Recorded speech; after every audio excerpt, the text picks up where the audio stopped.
Star Trek Adventures is a great role-playing game. When it's on the table and you are playing it, your own intuition and your nostalgia are supported, subsidized, and uplifted to embody the genre feeling of a Star Trek television show. The senior staff of your own player character starship is going to get into trouble and see their way out of it, resolve conflicts on an interstellar scale, and possibly confront the mysteries of space and time itself, all while inhabiting that undiscovered country of the human spirit. But before you get to experience these parts of the game, there is a layer of play that happens before dice hit the table, and that is character creation. That is, deciding what the player character's starship is going to be, putting pen to paper about who's going to play which roles on the ship. Not only what their ranks and how many pips on their collar will be, but also what their job will be. Chief of Security, Chief Engineer, Counselor, Science Officer. These are the sorts of questions and answers that I see tend to repeat themselves in conversations about folks starting up their own campaigns about this game. These questions of who will fulfill what role is something that I see frequently repeated in communities online talking about Star Trek Adventures. So today we're going to dig into the specifics of how Star Trek Adventures deals with crew roles. There's some specific powers that you get for kind of being in a specific role or chair. These are different from your stations on the bridge, and these things inform and I think put a pull on player characters to pick different jobs. It's not just about who's in charge either, because in the Star Trek universe, captains are consultative, and of course there is a chain of command. And all these elements mesh together to create a Star Trek adventure. So replicate your favorite beverage, have a seat, and let's chat about crew roles in Star Trek Adventures. On today's disclaimer moment, something a little bit different than usual. I finally got to the game store and I picked up 2 sets of the Star Trek Adventures dice, and so we'll have a little bit of an unboxing video and some of my thoughts about these as I handle them for the first time. So we'll go with the science section dice first. Inside of the primary box there's a insert here. So it is called the 2die20 system game, but in each set you do only get 3 d20s, and they're pretty readable. I like the look pretty good of these numbers. I like that 6 and 9 have a little line under them, denoting which of the 2 of those they are. The 20 is it's not as loud as it could be, and I don't know about the star field around the numbers. It's a little bit like camouflage for the number. It does give a more Star Trek look. And of course, for a 1, which is a critical success in 2die20 system, we got this very cool looking Starfleet Delta. Of course, the big draw here was the challenge dice, because I'm not a big fan of computing what a d6 means and then interpreting that and then having to sum from that computation. You only get 4 in a set. And for Starship Combat, it looks like maybe the players are going to be bringing their dice all together, because a lot of ships can roll something like 10 or 11 dice for damage. So I haven't really played with these yet, and I haven't experimented with the rolling. So let's go ahead and give a toss of 4 challenge dice and see how fast I can add up the total. So there you go. I rolled a 2 on 4 challenge dice. That was a little sad, in fact. And in fact, I think I probably would spend a point of momentum, scoop those zeros, and I got 3 1+ effect results. So these could end up being an extra point of damage. This just turned a 2 into an 8, based on a spend of 1. Pretty big shift there, don't you think? So I think that gives a feel of how these dice work and play, and it looks like they're fairly easy to interpret the roll. I had my anxieties about how this is a 2.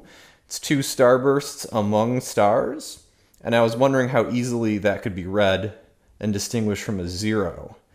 Looks like it's fine. On to the meat and potatoes of this video. Who gets to be the captain is a question that frequently comes up, and also None of my players want to be captain. And I think that if you go through the logic of character creation in Star Trek Adventures, especially the life path method, which is the central and sort of assumed default, some of these questions might in fact sort themselves out. So unlike many kinds of character creation in role-playing games, life path character creation makes an assumption that not everything about your character is set in stone when you begin, and that there may be twists and turns along the road. Unlike other life path systems, the one in Star Trek Adventures is choice-based, and you don't have to roll as you meander down the rivers of your career in Starfleet. And instead, you can pick the various things that create a more compelling story. But what you are doing is creating the story of your character up to now. So I'm not going to drill down in this video into the nitty-gritty details of life path character creation, the step-by-step of it. What I will say is at the end point of it, you will have someone who has strengths and weaknesses, they have values, they have things that they are seeking out in the world. And that's going to inform when the player characters sit down together. We haven't decided who is the captain yet. We haven't decided who's the flight controller, the chief helmsman.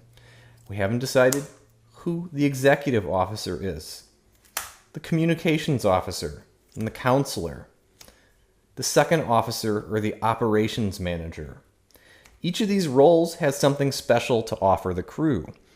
And not only is there one chief of security on board, that one chief of security has a special ability, and that's that he has the security department as an advantage on board.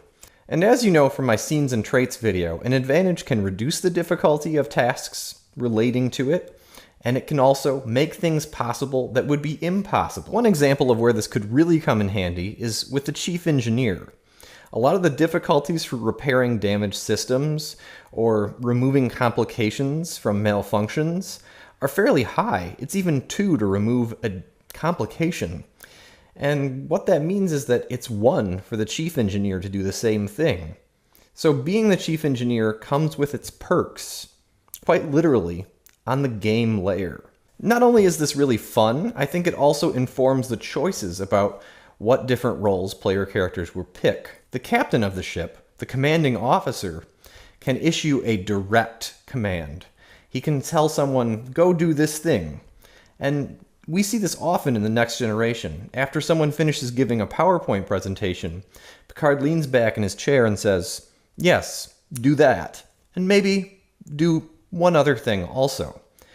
And the one other thing is direct. It's something which can unlock a character doing 2 things in a time-sensitive situation like combat. It's a useful and powerful boon. And let me also give some airtime to the executive officer's special ability. When someone else has finished spending their determination on a task, he can spend 3 momentum as an immediate spend, which could be as threat into the Game Master's pool, to have them immediately recover that determination. This is a powerful way to ensure success on one task and have a margin of safety for what comes after. When it comes to beaming down to a dangerous planet, or possibly sneaking past a force field, this is one way to get in deeper and do more dangerous things. But at the same time, it's something which is only useful in larger player groups, because supporting characters, when they begin play, do not have values and determination until they've been leveled up, if you will. So I hope we're beginning to open the door to sketching out how crew roles have something a little bit special about them. And it's not just about the romance and mystique of having 4 pips on your uniform, but it's also about what comes with it, and maybe what else might be attractive to you. Because +1 bonus momentum every time you hold out your tricorder and scan something is something very tempting also. And I think in any player group up to 6 people, there's plenty of attractive choices in here. I haven't even laid out all of them. There's some really special stuff. And these crew roles and their powers are a carrot. So after you do life path character creation, after the player characters have selected a class of ship and laid out the keel of the ship, done her refits, and selected her talents, and then selected these crew roles, only after all of that process happens do you start thinking about who's got how many pips on their collar? So for the second half of this video, I'm going to step out of my role as a professor about the rules of this game and start talking about some of the questions and the issues that have arisen around this particular question.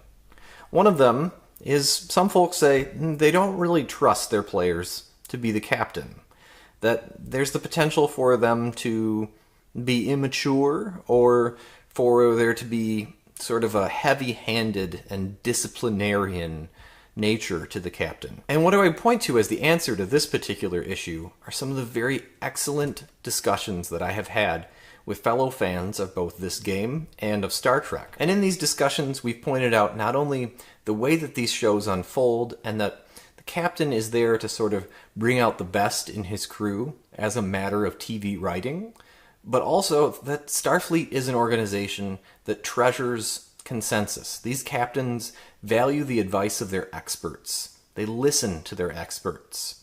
And sure, there may be tough ethical questions at the end of the day, but in the heat of the moment, they count on their crew as much as the crew counts on the captain. And with that in mind, I'm going to come right out and declare that I think that the captains of your starships should be the people among the player group that are familiar with this consultative and consensus-based leadership style. Another issue that might arise is that no one in the player group is interested in being a commanding officer. It could be that there are science officers, that there are chiefs of security and chief engineers and flight controllers, but nowhere to be seen is someone who will step up and get in the captain's chair. Perhaps because they don't want to miss the opportunity of living in that wheelhouse. And what I will tell you, and what I will point to, is that there's been a number of occasions where the captains of Star Trek have indulged their passions, and they've still been a science officer even as they are the commander. Before 7 of 9 arrived on Star Trek Voyager, Catherine Janeway was not only the captain, but also the science officer. And we're all familiar with how Spock is both the science officer and the executive officer at once. But even if you don't have both of those powers, you can still be the science-oriented character. You can still be very much all about the propulsion of the ship. Jonathan Archer and Trip Tucker are both passionate about the Warp 5 engine. So, okay, maybe still, after considering these advices, nobody wants to be captain. Maybe you've already passed the point to consider this stuff, and so there is no captain on your ship, and you're looking for what you can do now. One thing that I will point to you is that the supporting character mechanic has nothing in it that prevents the supporting character from being a captain. The direct task is not a task at all. It doesn't require rolling dice and doesn't have a difficulty. And so it can be done by a supporting character even when someone's primary character is in the scene. And so is the case also for the rally task, which generates momentum when the captain gives an inspiring speech. It's also difficulty 0, which means that a secondary supporting character who's on camera in the same scene as someone's primary character can perform it. Now, this is one option, and it's an option that's right there in the first session of play. Say everyone sits down and they notice that there's no captain. Well, the way supporting characters work, they're made right there on the spot. If a captain is needed in a scene, then the captain can be made up right then and there. And session by session, different player characters can pick up the captain and pull him into scenes. Milestones can be invested in the captain, and we can learn new things about him, and he can gain values and determination. And finally, I think there's one more kind of unconventional method of doing this. It's to have an NPC captain, but to have them not necessarily be on the friendly side of things.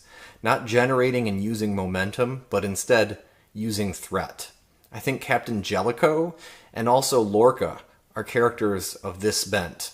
It could be that a character can shift from scene to scene, from being an ally who's all about using the momentum pool and also generating momentum and being a helper, to being an enemy. And this is a place where you don't have a GMPC. What you have is a complex and possibly dangerous individual who's also leading the crew down a path that they might not fully understand. This is a different kind of Star Trek show, and If Jellicoe had taken command of the Enterprise for the remainder of the series, that would have been a very different experience. But it is something that you could explore over smaller stretches. Say, if the captain's player, as a human being, is out of town for a little bit. Not unlike when Jean-Luc Picard was pulled away from the Enterprise and Jellicoe took over. So I hope this has provided you with not only an overview of how I think that Star Trek Adventures has an answer to this question of who gets to be the captain, that not only builds consensus, but also gives people something special to look forward to and be called upon to do.